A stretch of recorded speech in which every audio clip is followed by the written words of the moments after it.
How's Bruno going? Yeah, really well. Just looking at his hand today, the swelling's gone down a hell of a lot, and we're all very confident that he'll pull up well for tomorrow. He's been training and batting and bowling, so the signs are good.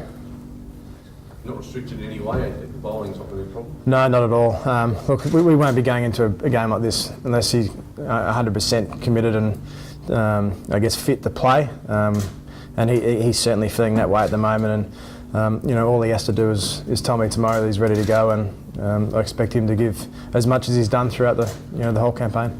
Oh look, it's always nice playing in front of your home crowd. And playing in front of the WACA, I think the WACA, I think our team's been really suited to these conditions. We've played well here. We've got a lot of confidence playing out here with that extra pace and bounce. But the reality is, these guys, we play a lot all over the place now. So these guys are, as used to playing in these conditions. They've probably experienced it over the years. And like I said, when we've got down to those semi-finals, that every team's a very, very good team, got a good balance. At the end of the day, it comes down to playing the best cricket on the day. I think that regardless if we were playing the Sixers here or in Sydney, both teams would be feeling pretty confident regardless of where we're playing. But no doubt, playing in front of your home crowd is certainly going to give us, I guess, that extra motivation, and that atmosphere for us to perform well, at this stage in WA. Yeah, look, it's certainly been frustrating. The last final we won was back in 2003-04 up at the Gabba and with the one-day title. So there hasn't been too many opportunities for us to play in finals, let alone win some. So.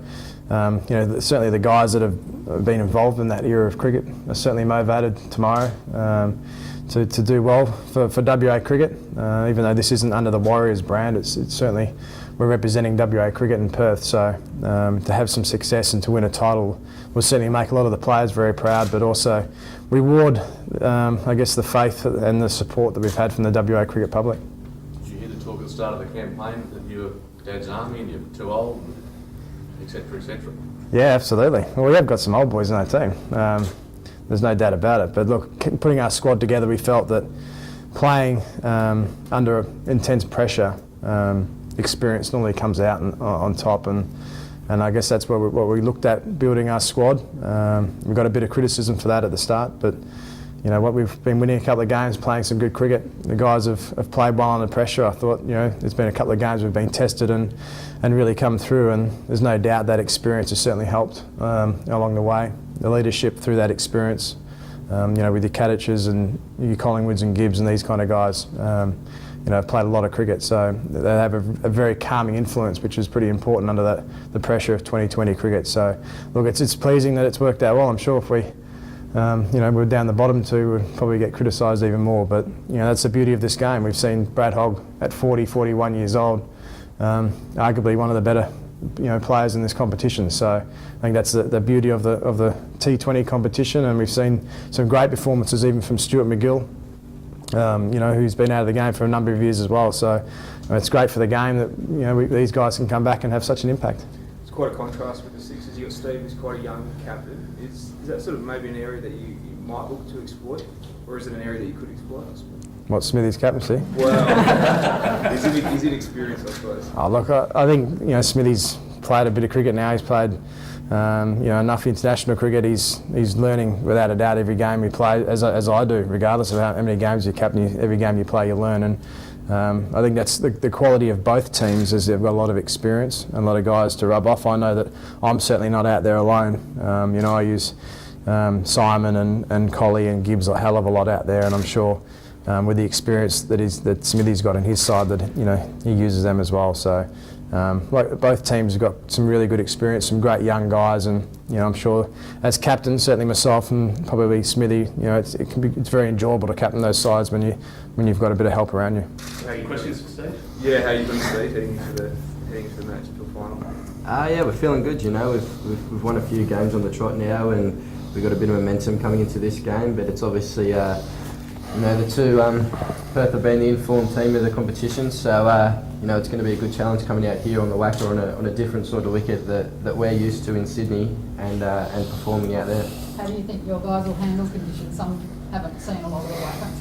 Yeah, we've got a few players that probably haven't played a lot of cricket out here, so it is a little bit different to what we're used to in Sydney. But we're going to have a hit this afternoon on the wickets out the back, and I think they're pretty similar to the way the middle plays a little bit with the pace and bounce, and hopefully just this afternoon will be enough to give us a chance to see what it's going to be like tomorrow. Mitchell and Brett must be two blokes licking their lips, given the bounce that normally comes here. They're the two blokes could really turn it on for you.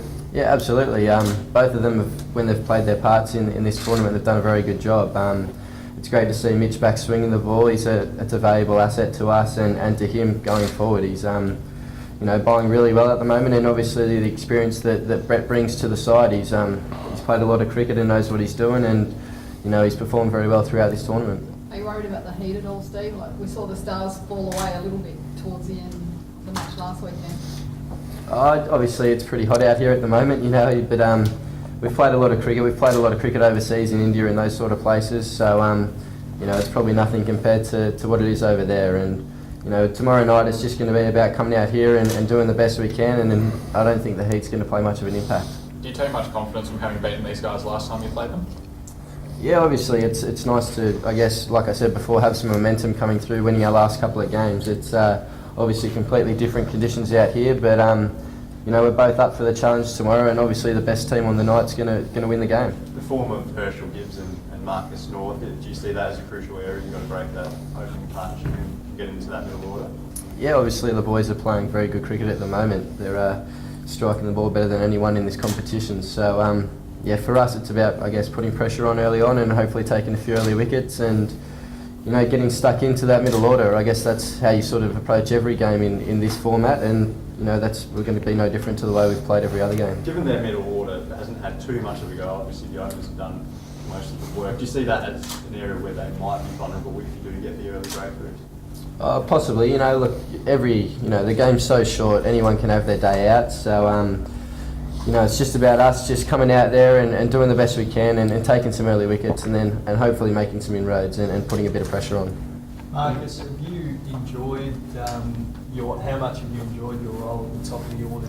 Have you surprised yourself a little bit with your? Yeah, I've definitely surprised myself. There's no doubt about it. I felt that my role, I've never quite found, where I've been most effective in 2020 cricket. Again, I haven't played a hell of a lot over the years, but look, coming at the end of last year's campaign, sitting down with Mickey Arthur and trying to get a bit more of an understanding how my game can work well in a team situation, because that's the most important thing, is you're contributing to winning games.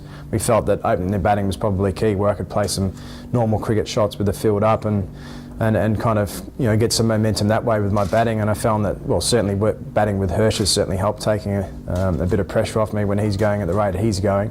But yeah, look, it's nice to kind of, like I said, contributes the big key for me.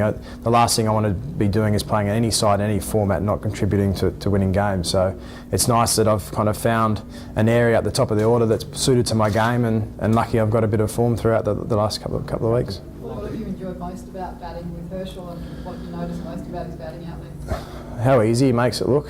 The way he plays, hits the ball over cover is quite amazing. That's a skill that's pretty hard to master, and I guess just being at the other end where he does it at such ease and he's so composed and so calculated, he keeps it very, very simple. So look, it's been a privilege to be at the other end and bat with him, and he certainly adds, he certainly contributes at training and preparation as well. He's not one just to go bat his own thing.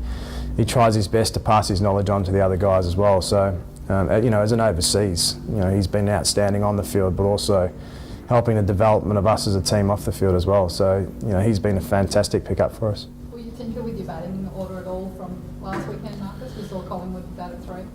I think a little bit with this format is trying to be unpredictable.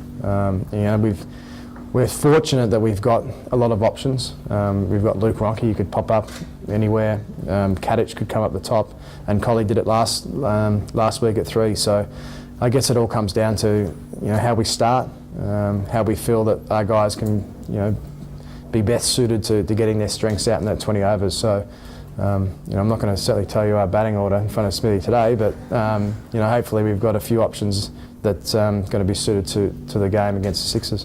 Steve, just want to pick on Brad Hogg. Obviously, he's the flavour of the month. He's bowling really well. Any plans to maybe forward him a bit, because he's played a pretty important role for the Scorchers?